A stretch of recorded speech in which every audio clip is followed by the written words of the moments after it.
Alors donc moi je suis Louis Détombe, je suis coordinateur de projet en réemploi au sein de la SIC, Société coopérative d'intérêt collectif Bellastock. Je suis également enseignant à l'école d'architecture de Paris-La Villette en histoire et en projet architectural.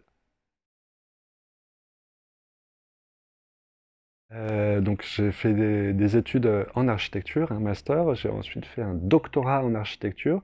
Je me suis intéressé à la culture constructive des architectes.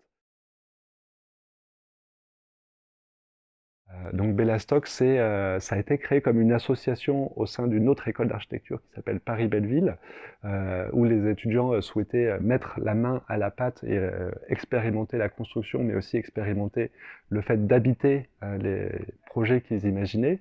Et donc ça s'est concrétisé autour d'un festival d'architecture expérimentale éphémère qui existe toujours aujourd'hui depuis 2006. Et peu à peu, sur la base de ce festival, la société a constitué une expertise autour de la question du réemploi des matériaux, donc réfléchir à d'où viennent les matériaux et où est-ce qu'on les met une fois qu'on a fini cet événement, et aussi de la question de voilà, comment est-ce que on peut construire collectivement des projets urbains à l'échelle d'un aménagement ou d'un bâtiment. Alors moi, j'étais formé comme architecte et donc je ne pratique pas à strictement parler l'architecture dans le sens d'une agence d'architecture. Donc on va plutôt aider d'autres architectes à mettre en place du réemploi dans leurs projets ou des maîtres d'ouvrage, donc avec une mission plus de conseil. Moi, je me suis toujours beaucoup intéressé aux matériaux. Dans le cadre de mes recherches académiques, je m'intéresse à l'histoire de la construction et des matériaux. Et donc, c'est cette approche un peu biaise de l'architecture qui consiste non pas à faire, mais à accompagner d'autres pour faire, qui m'a toujours intéressé et qui m'a amené à me positionner au sein de Bellastock.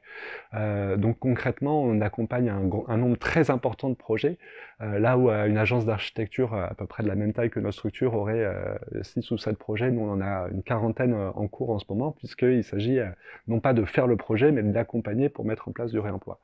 Et on travaille aussi, pas uniquement avec des architectes, mais aussi avec des maîtres d'ouvrage pour penser le réemploi à l'échelle, par exemple, d'un grand parc de logements sociaux, et surtout avec des collectivités territoriales pour penser le réemploi à l'échelle de leur territoire, et même parfois des régions pour penser le réemploi à l'échelle de très grandes régions.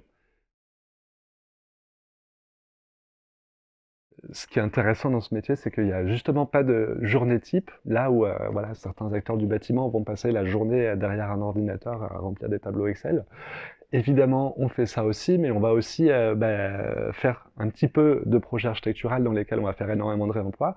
On va même organiser parfois des chantiers participatifs, où on va être nous-mêmes directement sur le chantier pour faire, et on va travailler vraiment à des échelles de projets extrêmement différentes qui voilà, permettent de renouveler chaque jour. Alors c'est difficile parce qu'on est toujours confronté à de nouvelles, à des problèmes qu'on ne connaît pas et où il faut inventer de nouvelles solutions. Et en même temps, c'est extrêmement stimulant parce que voilà, il faut réinventer des nouvelles solutions de réemploi quasiment pour chaque projet.